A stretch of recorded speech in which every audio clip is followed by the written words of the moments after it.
Gracias por continuar con Canal 12. Un saludo también a usted que está con nosotros a través del sistema Sky en el canal 181. Vamos a cerrar la semana hablando de la situación del agro salvadoreño y de toda la actividad productiva que concentra. Ha llegado la temporada de lluvias, pero no para todos son buenas noticias. Si falta agua afecta y si hay en abundancia pues es igual, puede afectar los cultivos y ese es uno de los retos que plantea actualmente el cambio climático. Producir sorteando los obstáculos que está poniendo la madre naturaleza. Para que usted se haga una idea, los largos periodos de sequía provocaron unos 290 millones de dólares en pérdidas en la cosecha 2015-2016, según diversos organismos y que hoy vamos a corroborar. Se estima que esta situación ha tenido efectos negativos en unas 6,000 familias.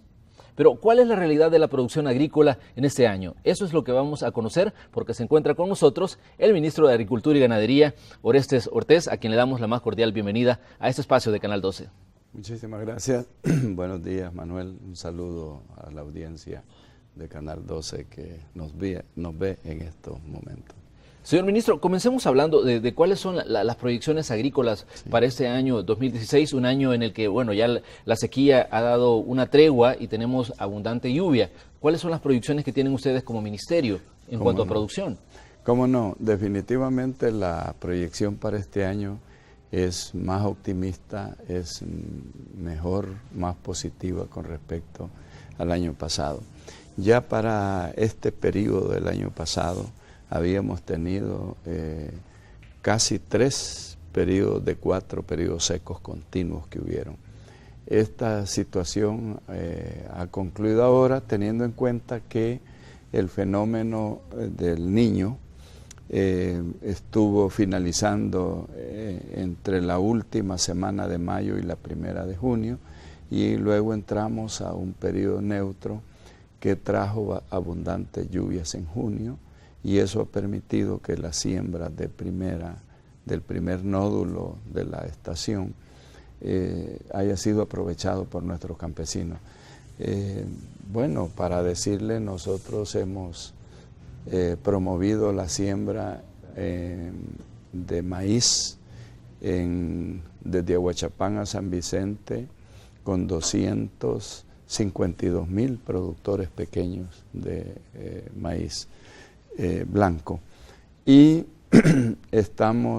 tenemos listos 140,000 y posiblemente lleguemos hasta los 150,000 para la postrera en la zona oriental del corredor seco que ya casi está completada. Ayer firmé la última adenda, un poco más de 3,000 paquetes, que con eso cerraríamos ya la entrega para unos 420,000 beneficiarios en todo el país. Si la estación lluviosa se sigue comportando de la manera en que ha estado hasta ahora, las siembras de primera van a ser muy buenas y esperaríamos nosotros que haya no menos de unos 12 millones de quintales de maíz producido en todo este territorio en el que se ha aprovechado. Hay milpas de varias condiciones, hay una ya floreando en flor, esas van a producir pronto sus elotes. Hay otras comenzando a parar hoja, como le dice el campesino, y otra que está en 50 centímetros, 60 centímetros, está en proceso de crecimiento. Se espera que, según los pronósticos, y hoy este día se está reunido el Foro del Clima en San José, Costa Rica, que nos va a dar la última situación que los científicos de Mesoamérica tienen sobre esto, pero estaríamos esperando una canícula, Manuel, de finales de julio, primera semana de agosto, una canícula normal que puede andar de 8 a 10 días. Ese es el único, digamos, anomalía que tenemos así a la vista, pero el foro nos va a informar, ya la otra semana le podremos decir nosotros a los productores, no se preocupen, esta canícula va a ser de tantos días. Luego hay el mismo, digamos, centro de pronósticos, nos dice tanto nacional como internacional, que tenemos la perspectiva del fenómeno de la niña, que tiene un 75% de que arranque en el mes de agosto. Digamos que finales de agosto vamos a tener ya, el país va a estar bajo la influencia, Centroamérica va a estar bajo la influencia del fenómeno de la niña. Hay que recordar que esta variabilidad climática ha traído como rasgo fundamental en el país 3 años de sequías continuas, lo que es el fenómeno del Niño, y 2 años de abundancia de agua a través del fenómeno de la niña. Entonces, claro, hemos venido haciendo aprendizajes desde ya hace más de una década en el país, o yo diría desde el Mish para acá, que fue una gran sacudida. El país ha ido haciendo esfuerzos. Hoy tenemos un sistema de protección civil que es mucho más dinámico, muy efectivo, organizado en los 262 municipios. Y nuestros técnicos dentro del ministerio también con mucha más experiencia en cómo tratar el tema de los cultivos, porque hoy estamos trabajando en 2 líneas de acción, independientemente que esté niña o niña, y es que trabajamos en la adaptación al cambio climático, crear condiciones. Ese, ministro, me parece un punto muy importante, porque prácticamente se ha tenido que aprender a sembrar nuevamente por las situaciones del clima, que se ha vuelto tan impredecible, los largos periodos de sequía, buscar semillas más resistentes y que los productores tengan la orientación necesaria para que no vean que su esfuerzo se pierda debido a las mismas condiciones que nos va poniendo la naturaleza, ¿no? En efecto, Manuel, este es un tema, por ejemplo, el país ha empezado a hacer inversiones importantes en adaptación, en construcción de infraestructura, principalmente en laderas, para retener humedad, para filtrar el agua y que se consuma más humedad y no vaya directamente a los ríos, a las quebradas y al mar el agua. Ese es un trabajo que venimos haciendo a este momento. En el gobierno ya del presidente Sánchez Serén se han construido más de 43,000 metros de acequias en diferentes municipios del país para ir construyendo junto a los campesinos técnicas que, además de que se deja el modelo instalado en un caserío, permite replicar al resto de los productores de cómo hacer la tecnología para conservar la humedad y producir en condiciones de estrés hídrico. Ahora, en condiciones de exceso de agua, lo más complejo para nosotros es las áreas de inundación, que hay que trabajar en mecanismos de drenaje para hacer menos pesada la carga de agua en la inundación. Y segundo, el trabajo profiláctico que los agrónomos tienen que hacer con los productores en aplicar determinados agroquímicos que controlen los hongos, porque principalmente los daños mayores vienen de los hongos en frijol y en algunas granos, otras gramíneas. Estamos trabajando en eso. Esta semana precisamente estuvimos el directorio del CENTA y yo reunidos con todos los jefes de agencia que tenemos distribuidos en el país, precisamente hablando de los desafíos que tenemos para producir en época de cambio climático, para producir sin dejar de adaptarnos, ¿verdad? Para producir rompiendo esquemas de lo que era la Revolución Verde, donde no teníamos estas influencias de la variabilidad climática, y nos insertemos en este escenario de hoy, que además exige utilizar nuevas tecnologías, lo que usted decía, semillas que resistan mejor o que asimilen mejor el estrés, ¿verdad? Semillas que además resistan mejor el exceso de humedad, ¿verdad? Por ejemplo, nosotros hemos producido y hemos liberado una variedad de frijol que tiene esas características, se llama CENTA EAC, es un frijol altamente nutritivo y además con un rendimiento formidable por manzana. Este EAC, que quiere decir Enrique Álvarez Córdoba, por un ministro célebre que tuvo el país en agricultura, que fue el creador de los sistemas de riego que tenemos ahora todavía ahí vivos, esta variedad ya entra en este concierto de la adaptación al cambio climático, esta tecnología. Pero estamos trabajando con otras semillas, estamos trabajando en producir plantín sano de papaya, de plátano, de papa, por ejemplo, que son de mucho consumo por la familia salvadoreña, en condiciones de alta sanidad y de buena patología, de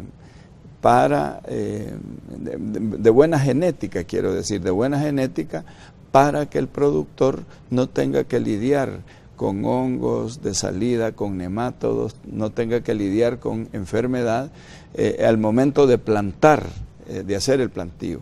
Entonces, todo esto ya es en función del cambio climático. El año pasado nosotros tomamos 12.000 muestras de suelo en toda la región cafetalera del país, que es otro rubro importantísimo.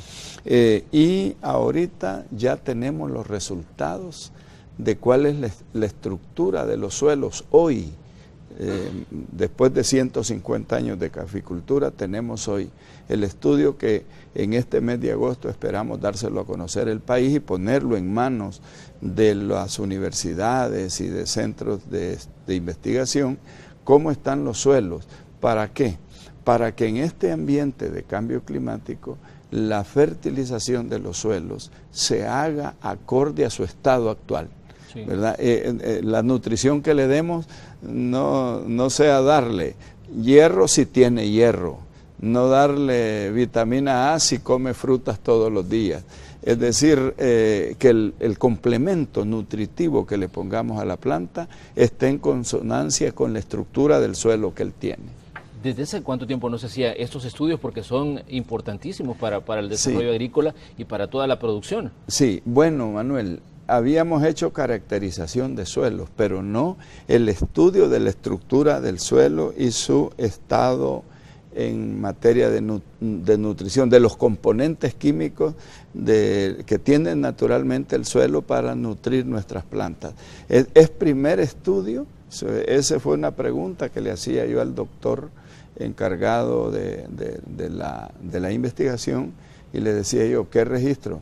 Bueno, me dice, yo toda mi vida he trabajado en café y nunca habíamos tenido, sí tenemos caracterización, suelo A, suelo B, suelo C, etcétera, clase 1, 2, 3, hasta 7, pero ¿cómo es este suelo? Es rico en fósforo, es débil en potasio, es rico en nitrógeno. Eso hoy ya lo disponemos en las 6 cordilleras cafetaleras de todo el país. Ese es parte de los trabajos de adaptación al cambio climático, porque igual estamos estudiando suelo para el cultivo de cacao, porque son cultivos muy rentables, que tienen además una gran vocación agroecológica, y se puede utilizar para crear pequeños sistemas agroforestales con ellos, y con ellos adaptar, por otra parte, nuevamente condiciones de adaptación al clima, trabajando en esto. Estamos trabajando también una investigación para el tratamiento a los suelos con el arroz, porque nosotros necesitamos tener una alta productividad en arroz. De otra manera, nuestros productores están en grandes ventajas con los tratados comerciales frente a productores de otros países que pueden poner su grano aquí mucho más barato. Entonces, todo este es un esfuerzo que se desarrolla a través de las direcciones del Ministerio de Agricultura, a través del Centro Nacional de Tecnología, a través de la Escuela Nacional de Agricultura, que son los mecanismos con los que trabajamos el sistema agropecuario para atender café, caña, ganadería, abejas, aves de corral, porcinos, acuicultura y pesca, crianza de camarones, hortalizas, frutas. Para todo este conglomerado el sistema debe de dar respuesta, debe de trabajar y de hecho trabajamos. Inocuidad de los alimentos. Ahorita estamos, por ejemplo, en todo un esfuerzo conjunto, Ministerio de Salud, Defensoría del Consumidor y el MAC, trabajando un esfuerzo de monitoreo de qué clase de alimentos nos están llevando a los mercados y a los supermercados, donde no pagamos cualquier cosa. Nosotros somos una sociedad que paga bien por los productos que consumimos y debemos de asegurarnos que la inocuidad de estos alimentos está garantizada. Hoy que tenemos un sistema nacional de calidad, ese también es una de las responsabilidades del MAC en lo que tiene que ver con lácteos, con hortalizas, lo que tiene que ver con fruta. Por eso nuestro interés que trabajemos una organización y reglamentación mejor del uso de los agroquímicos, porque los agroquímicos también están vinculados a la inocuidad, están vinculados a la salud, que no vayan con cargas excesivas de residuos químicos tóxicos que dañen, que produzcan enfermedades que cuando acordamos ya la gente está, como ha sido el tema de las insuficiencias renales. Entonces, todo este esfuerzo con un ambiente que ha subido la temperatura, Manuel, no menos de 1 grado, en algunas zonas como el oriente hemos llegado cerca de los 2 grados a la temperatura promedio de los últimos 50 años, hemos subido temperatura. Entonces también requiere que trabajemos con cosas como esta. Los camarones se nos estaban muriendo en el 2014. Sí. Y había una enfermedad que se llama enfermedad temprana del camarón. Y empezamos a buscarlo con los biólogos primero salvadoreños y luego pasamos con los biólogos de Mesoamérica. Vinieron mexicanos y luego vinieron cubanos. ¿Y qué pasó? Nos dicen, tienen 2 problemas para que esta bacteria golpee el camarón. Uno, los estanques están muy pachitos, tienen poca profundidad. Entonces, la elevación de la temperatura provoca que él pierda defensas y se debilita. Y segundo, hay que fortalecer la nutrición para que ellos tengan mayor energía. Esos 2 trabajos hemos iniciado el año 2015, la transformación de las 800 hectáreas que tiene el país de camaronera en el litoral, en nuestro litoral. Y ya estamos empezando a ver resultados de ese trabajo que comenzamos en Usulután y La Paz, pero que lo tenemos que hacer en todo el país. Esos son temas de cambio climático, elevación de la temperatura, que a veces es imperceptible. No, si el agua no hay problema, pero no, también se calienta. Pero, ¿qué tan receptivos son los productores agrícolas a todas estas situaciones? Porque obviamente implica, por ejemplo, una capacitación técnica de parte del Ministerio de Agricultura, sobre todo, por ejemplo, cuando estamos hablando de esto, que la temperatura ha subido 2 grados y esto, pues, obviamente afecta lo que estamos produciendo en el territorio salvadoreño. Sí, bueno, como dicen que los golpes lo hacen aprender a uno, estas imágenes que estamos viendo, por ejemplo, las ha estado viviendo en los últimos 3 años el campesino salvadoreño. Y eso de alguna manera está ayudándonos a permeabilizar con las diferentes organizaciones, porque hoy hay un mayor nivel de organización en el campo. Con las diferentes organizaciones estamos haciendo trabajo conjunto, no solo de formación, información y capacitación, sino también en transferir conocimiento, transferir estas formas, como una cosa tan elemental como la no quema. No quemar hoy el rastrojo tiene un gran valor para retener humedad, Manuel. Por eso nosotros incluso hemos puesto como condición que el que retira el paquete de ayuda en semillas se compromete a no quemar el suelo porque puede perder el privilegio, para ir reconstruyéndolo. Allí entra el papel de que a él, si no le explicamos el efecto que tiene la quema y lo convencemos de que la quema destruye toda la biodiversidad que él tiene ahí, además destruye nutrientes que podemos aprovecharlos si no quemamos, pero le enseñamos a cómo trabajar el suelo sin quema. Ese es uno de los aspectos. Y segundo, que en maíz, y yo diría que en maíz y en arroz, las pérdidas han sido tan fuertes que los campesinos, por cuenta suya, en muchos lugares, ellos buscan la asistencia de nuestros técnicos para ver cómo hacer. Lo mismo está pasando con la ganadería. Una res en condiciones normales debe de consumir 40 litros de agua diario. No darle esas cantidades de agua hace que pierda peso o pierda rendimiento en leche. En condiciones de sequía, ¿qué estamos haciendo con ellos? Estamos construyendo reservorios. Hace poco volé yo en un helicóptero en una visita que hice al interior del país y me dio una gran alegría ver cómo esa política que iniciamos también por su cuenta los productores lo están haciendo. Hay cantidad de reservorios de agua ya captando la lluvia, captando el agua de la lluvia, reteniéndola para poder cuidar mejor su hato ganadero. Esto se mira más donde la gente tiene ganadería, para cuidar sus aves de corral, para cuidar la crianza de cerdos, que son muy importantes en la economía familiar. Hay un dato importante que me parece a mí que lo debemos resaltar. La mayoría de veces pensamos cuando hay sequía solo afecta la producción de maíz y de frijoles, pero estamos hablando también de que la ganadería también se está viendo afectada y en gran medida por la falta de agua. El año pasado, Manuel, nosotros hicimos un estudio, nos ayudó en esto Camagro, a través de aves creo que nos ayudaron, y otra parte la cubrimos nosotros. Hicimos un estudio sobre el impacto de la sequía en la ganadería, y eso no se había hecho antes porque no nos habíamos visto en el drama que se vio la ganadería el año pasado, y el sector reporta que perdió $9 millones en producción de leche, en pérdida de pastos, porque ellos invierten en sus pastos y no hubo pasto. Entonces se encarecieron los pastos porque tenían que venir a Occidente a ver a donde había un poquito de pasto.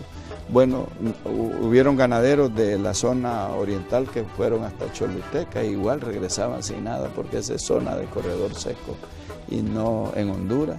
Algunos entraban a la zona de Guatemala y lograban conseguir algo. Eso ha sido para nosotros una lección muy fuerte y estamos coordinando ahorita con el sector ganadero de todo el país.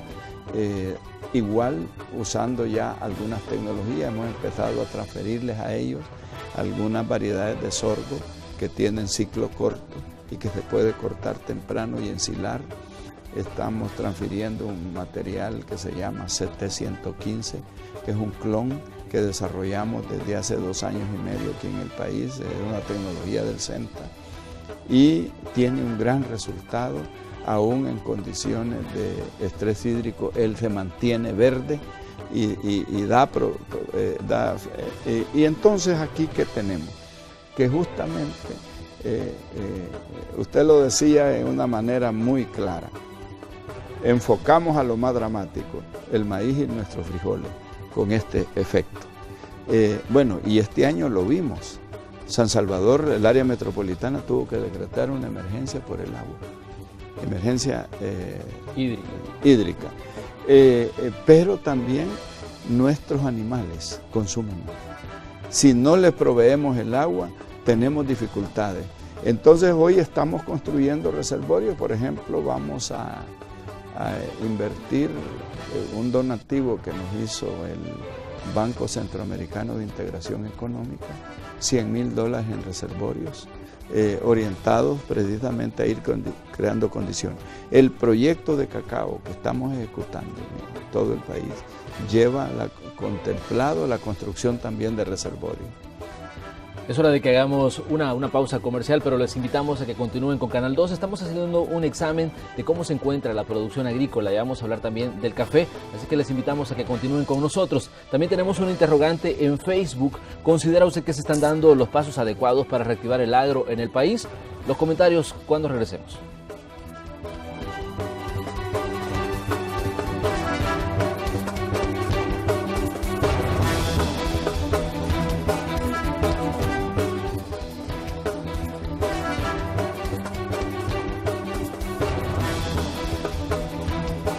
Continuamos con la entrevista de esta mañana aquí en Hechos AM. Estamos hablando con el ministro de Agricultura, Orestes Ortiz, y estamos haciendo un análisis del impacto de la sequía y de otras situaciones. Ministro, hay un dato que me llama la atención y que me gustaría que conversarlo con usted. El Consejo Nacional de Seguridad Alimentaria estimaba que los efectos del cambio climático han afectado a 104 de los 262 municipios. Este es un dato que ellos publicaban a través de un estudio, pero ¿cuál es el reporte que tienen ustedes como Ministerio de Agricultura y Ganadería? Sí, en efecto, lo que le llamamos el área del corredor seco en El Salvador influencia negativamente por ahora 104 municipios. De esos 104, en 32 estamos interviniendo ya en acciones de adaptación, en 32. Pero si no actuamos con la diligencia, con la cooperación del ciudadano, principalmente de los sectores rurales, estos pueden ser más de 104, pero por ahora son 104 que tenemos ya, como diríamos, con lesiones irreversibles del efecto del cambio climático en lo que le llamamos la franja del corredor seco. Entonces, esta es una zona que pasa hoy a ser... Y eso, Manuel, no de una manera antojadiza o arbitraria, no. Iniciamos el análisis sobre esos 104 municipios desde 1997. Le hemos hecho un recorrido analítico para ver la conducta de esos municipios. Y recurrentemente ellos, desde el 97 para acá, presentan graves disturbios climáticos asociados a la variabilidad que tenemos. Ahora bien, en este tema de la adaptación tenemos, digamos, las dos fortalezas y tenemos unos grandes retos. Uno, lo primero, el gobierno de la República ha tomado nota y está interviniendo en toda una serie de acciones de adaptación, no solo de mitigación, sino que de adaptación y de creación de condiciones para resistir y vivir con el cambio climático, lo que le llaman los técnicos la resiliencia. Y dos, la comunidad internacional también ha empezado a ser sensible a la búsqueda de facilidades de cooperación para intervenir. Ahorita, por ejemplo, nosotros estamos trabajando con la FAO en la zona occidental del país, en Candelaria, en Metapán, y hay otro municipio que creo que Texistepeque. Pero en esa franja tenemos una intervención que es de corredor seco, con fondos ambientales, un fondo GEF que viene de recursos petroleros, que es un fondo ambiental. Estamos trabajando en esa zona. Pero también estamos, Japón nos está contribuyendo en San Miguel y La Unión en la creación de sistemas nuevos de uso del agua en riego, que no es el tradicional, son sistemas, pequeños microsistemas. Ahí estamos haciendo una inversión importantísima con apoyo de Japón y la contribución del gobierno de El Salvador. Y estamos gestionando un proyecto con buena perspectiva con el gobierno de Corea del Sur, también para proteger, es un proyecto que tiene el propósito de proteger toda la zona norte de recarga del Río Grande de San Miguel, que es el afluente que llega hasta el océano y tiene una gran incidencia en todo el tramo.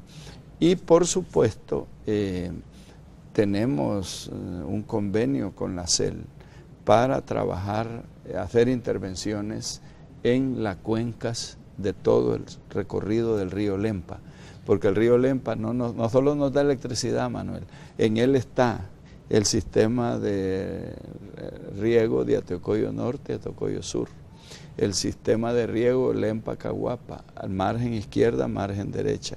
Es decir, también nos da alimentación y nos da grandes centros de operación. Por ejemplo, en Atocoyo Sur tenemos nosotros 1.200.000 metros cuadrados de estanques produciendo tilapia.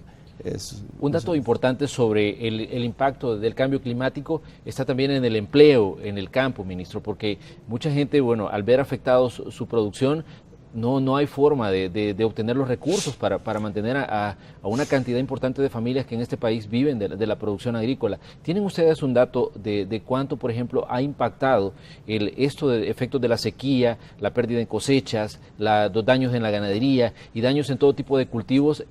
¿Cuánto ha impactado, por ejemplo, en el sector trabajo, en el sector empleo de las clases campesinas y productoras agrícolas de este país? Sí, definitivamente este es un punto que llama la atención, incluso de esta alianza del Triángulo Norte ha llamado la atención cómo dentro de las diferentes acciones y políticas de los gobiernos intervenimos para reducir el desempleo en el sector rural. Pero veamos en El Salvador. En El Salvador, cuando nos impactó en manera, digamos, brutal, profunda, el fenómeno de la roya, nosotros perdimos no menos de unos 30.000 empleos rurales. Y eso además tiene otra consecuencia, porque detrás de la pérdida del empleo viene otra secuela, las secuelas sociales, delincuencia, migración a presionar los centros urbanos. Tercero, tuvimos que disponer de fondos del Fondo General para llevarle alimentación a esta familia. En la zona de Aguachapán hemos estado manteniendo un programa a través de CONASAN y a través del Ministerio, un programa y con apoyo del PMA, un programa de asistencia alimenticia. Recursos que podían usar en las intervenciones que venimos hablando, hay que dedicarlos. Y con el tema de las sequías, del fenómeno del Niño último, bueno, nosotros consideramos que entre 38.000 y 40.000 familias fueron afectadas alimentariamente. Entonces, hemos tenido, en el caso nuestro, el gobierno de la República, el presidente Sánchez Serén ordenó que se trasladara un poco menos de $3 millones al ministerio para entregarle comida a la población. De eso entregamos cerca de 46.000 raciones alimenticias o canastas alimenticias a la población. Luego el gobierno de China hizo un donativo de $150.000 para lo mismo, para alimentos. Corea hizo un donativo de $100.000 y el Banco Centroamericano hizo otro donativo de $150.000 que vamos a distribuir hoy en agosto, porque todavía, a pesar de que estamos sembrando, pero hay personas en la zona oriental que por esta situación climática va a sembrar hasta en la postrera, hay que ir al encuentro y ayudarla con la alimentación. Entonces sí, hay impacto en el desempleo, hay impacto en la seguridad alimentaria y por supuesto hay impacto en la presión social en otros campos que si estuviéramos arreglados. Y de allí vino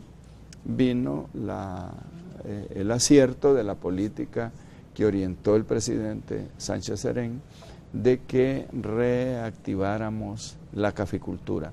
Porque nos preguntaban si estamos creando condiciones de reactivación del agro. Sí, estamos creando. Por ejemplo, el año pasado, en atención de recuperar el café, entregamos 7.4 millones de plantas sanas a los cafetaleros para sembrar. Eso está cultivado. Y este año, al día de ayer, Manuel, hemos entregado 8.2 millones ya de plantas para sembrar este año, porque este año queremos sembrar 4.000 manzanas. Ya de eso entregamos 8.2, nos falta entregar 1.8. Porque esa renovación es la que en el corto y mediano plazo va a hacer que levantemos la producción cafetalera y volvamos a fijar el empleo ahí. Un productor me decía en Oriente, una cooperativa muy importante, nosotros por cada hoyo que se hace para plantar el nuevo cafeto, pagamos una cora. Bueno, son 10 millones de plantas, ¿verdad? Entonces, pero le pregunto a otra cooperativa, ¿y cómo les sale el costo? Porque en todos lados no es igual. Sí. Bueno, me dicen, mire ministro, nosotros nos sale barato porque estamos usando una máquina, una tecnología que con máquina estamos perforando, hacemos 600 hoyos diarios.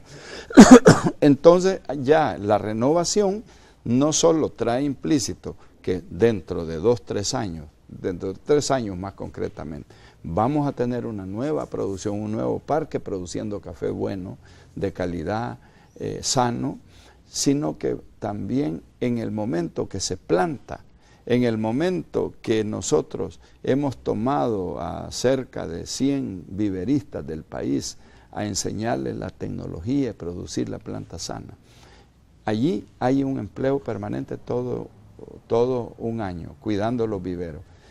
Y cuando este se traslada a la finca, ya empieza a generar empleo.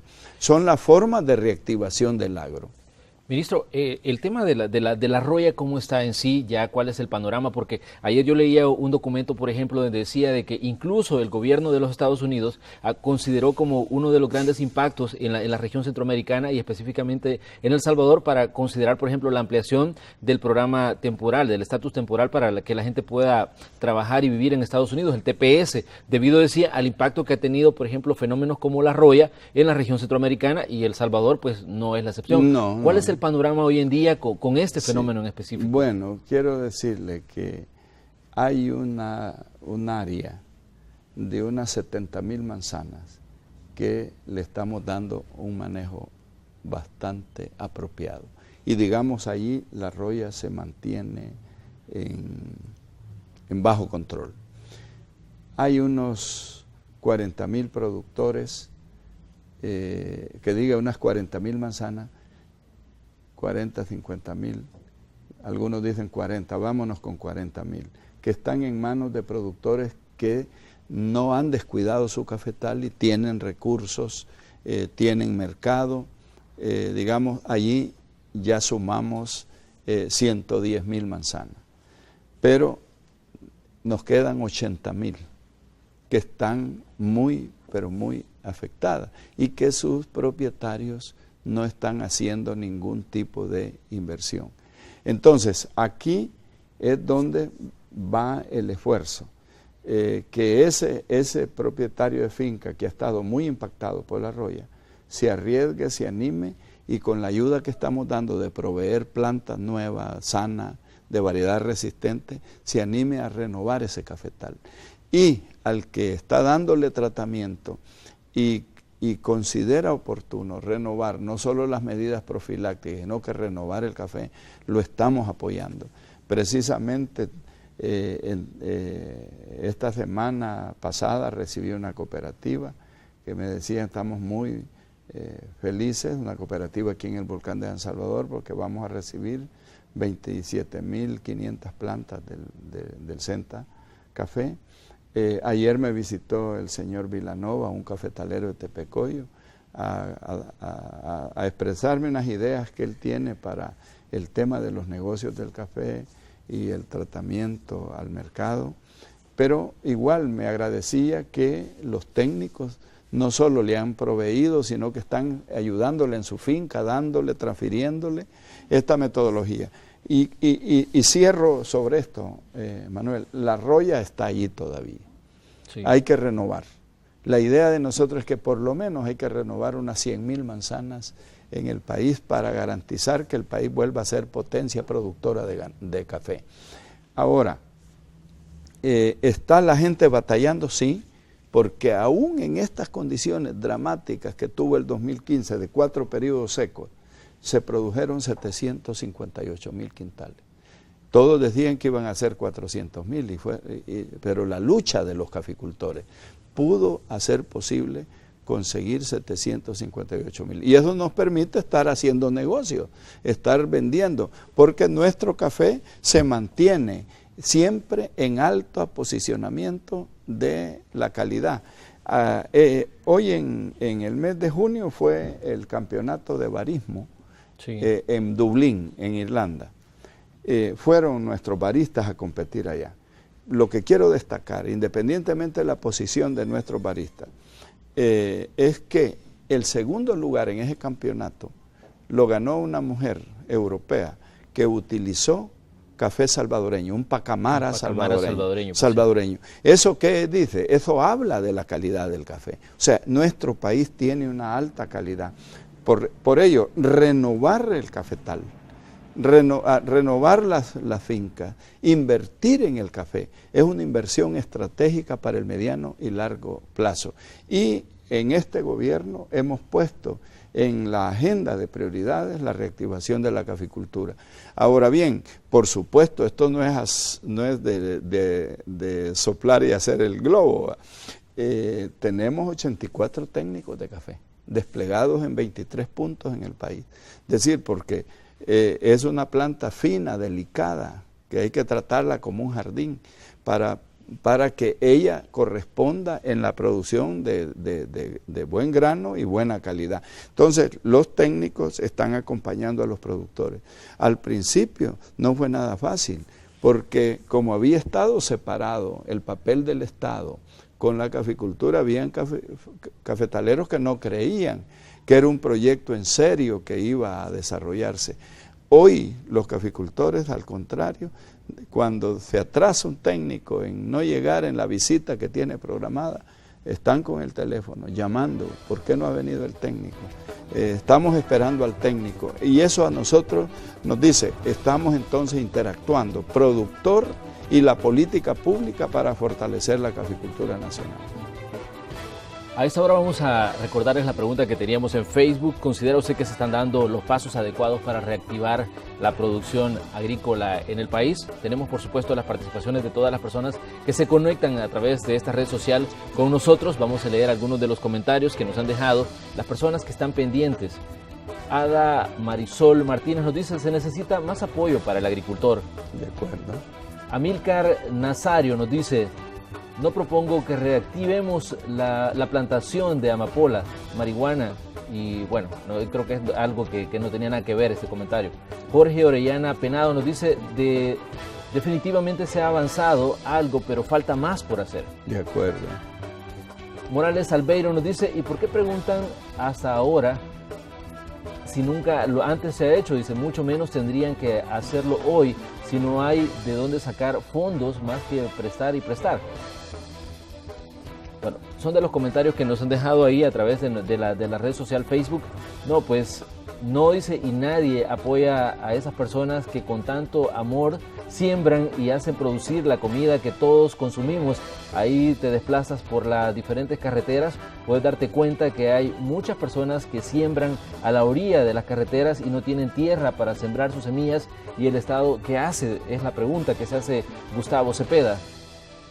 Bueno, ahí teníamos algunos comentarios que nos han dejado las personas que participan a través de Facebook sobre esta pregunta que estábamos haciendo. Hay una diversidad, ministro, de situaciones que la gente plantea, porque las redes sociales permiten eso, una interacción y conocer el punto de vista de los ciudadanos. Sí, no, excelente. Yo estoy de acuerdo con los compatriotas que han dicho que se está haciendo, pero que hace falta más. Definitivamente se hace falta más. Y en este punto también hay un comentario, que se necesita invertir más y que hay que ver de dónde se sacan los recursos. Pues sí, lo importante aquí no es tanto el origen, sino si se tienen recursos para invertir en esta plataforma de la economía nacional, que es la agricultura, que tiene muchos aspectos ociosos y no se están aprovechando. Y con respecto al amigo que dice que siembran en la calle, ese es un orgullo nacional, que este pueblo siembra donde hay oportunidad, no solo las orillas de las calles, están sembrados los campos. Yo quiero informarle a él, porque no está informado, que este año hemos entregado paquete a 420,000 personas de maíz. De eso, ministro, vamos a hablar precisamente al regresar de la pausa, porque me interesa conocer, por ejemplo, el número de paquetes que se ha entregado y de unas condiciones que usted nos decía que se estaba poniendo a las personas que los recibían. Exactamente. Así es que les invitamos a que continúen con Canal 12, porque vamos a venir con las conclusiones de la entrevista de hoy y vamos a hablar de esto, de los paquetes agrícolas.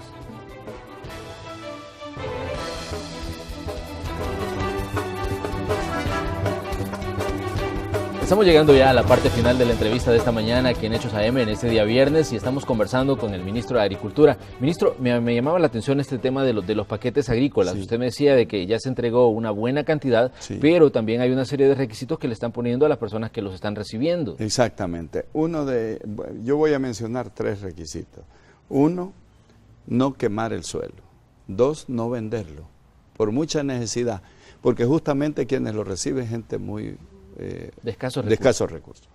Y 3, que no lo boten, porque hay quienes ocupan la mitad. Hemos detectado, estamos en ese proceso de depuración, de mejorar, que solo siembra media manzana y el resto lo lleva y lo tira a la quebrada y lo desperdiciamos. Y es una semilla de alto valor nutritivo, sana, etcétera. Entonces, estos requisitos es para hacer más eficiente el impacto, que esos paquetes impacten realmente en la seguridad alimentaria del país.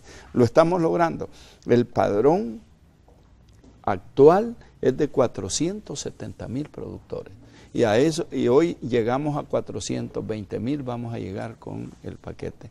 Y luego estamos preparando la entrega de frijol para hacerla en el mes de agosto. Y yo en esto quiero decirle, hay aspectos que estamos modificando. Por ejemplo, la siembra y el paquete en Oriente y Corredor Seco se da para la postrera, ya no se da junto, para evitar los riesgos de pérdida, porque sí son fuertes. Y segundo, estamos estudiando con los agrónomos del CENTA volver, o mejor dicho, entrar a sembrar frijol en volúmenes grandes en la primera estación, porque da condiciones, como no hay grandes tormentas en la primer nódulo de lluvia, lograr aprovechar para producir. Por eso estamos planeando para el próximo año, de tal suerte que si tenemos niñas y hay excesos de agua en la postrera, que puede afectarnos un poco, sembrar en la primera una buena cantidad para tener una producción alta. ¿Y qué cantidad de paquetes se ha entregado ya? Al día de ayer hemos entregado 412,800, pero la meta es que vamos a cerrar con 420,000.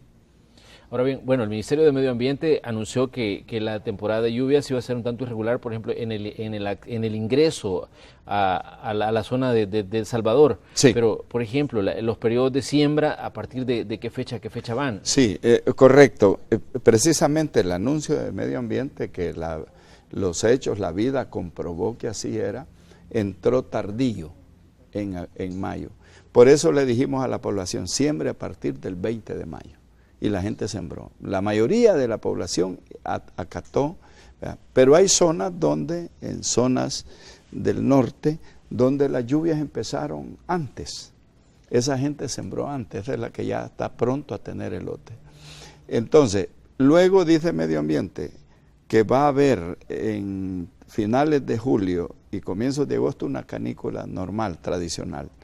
Estamos esperándola, ¿verdad? De tal suerte que puede ser que este ciclo de lluvias que tenemos ahorita sea el último, luego vendrá la canícula, y de la canícula la proyección que hay es que el 75% es que ingresa la niña, ¿verdad? Entonces ese es el panorama climático con el que estoy trabajando, que estamos en línea directa con Medio Ambiente. Es más, en mi oficina hay una pantalla durante todo el día, informando en tiempo real el rastreo que hacen los radares satelitales, para saber qué tenemos en cada lugar, sobre precipitaciones, sobre deslizamientos, sobre desbordamientos, porque son temas vinculados a la producción agropecuaria. Definitivamente, yo creo que hoy tenemos que estar en contacto por el tema del clima, todos los salvadoreños, tanto los que producen como los que vivimos en las ciudades, porque obviamente el impacto de las lluvias, el impacto de las sequías, todo pues nos afecta grandemente. Entonces, creo yo de que es importante esta información, sobre todo, por ejemplo, la gente que depende directamente de la producción agrícola. Exactamente. Y este es uno de los aspectos del MAC, solo el MAC.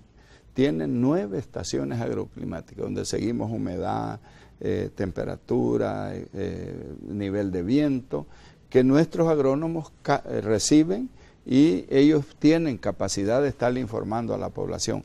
Eso agréguele a los que tienen medio ambiente, en conjunto tenemos un sistema de 17 estaciones agroclimáticas en todo el país que nos dan información en tiempo real, porque todo esto ya tenemos una plataforma informática que nos permite. Estos son logros y son al servicio de la transformación de la agricultura. Por eso es que con toda certeza, Manuel, con toda seguridad le puedo afirmar al país que hemos iniciado la recuperación y la reactivación del sector agropecuario. En ganadería estamos haciendo mejora genética. Hemos importado toros de alta raza que resistan el cambio del clima, razas nuevas, con mucha experiencia en América Latina. Hemos mejorado, usted ve que no hay reportes de que se nos muere el ganado por enfermedades, porque tenemos un programa de vigilancia y de vacunación a nivel nacional, donde se invierte mucho dinero. El año pasado invertimos cerca de $1 millón solo en medidas de profilaxis para mantener sano el hato ganadero, que es pequeño. No llegamos más de 1 millón de cabezas de ganado. Es pequeño, entonces hay que cuidarlo y hay que hacerlo altamente productivo. Ministro, le queremos agradecer que haya venido a conversar en este espacio con nosotros y hacer un análisis de la situación de la producción agrícola y de la situación también de la ganadería y de la caficultura. Gracias por haber venido. Muchas gracias a usted por esta gran oportunidad de hablar con el pueblo salvadoreño. Así vamos al final de la entrevista de este viernes. Por supuesto, les invitamos a que continúen con Canal 12 porque ya viene la segunda parte de Noticiero Hechos.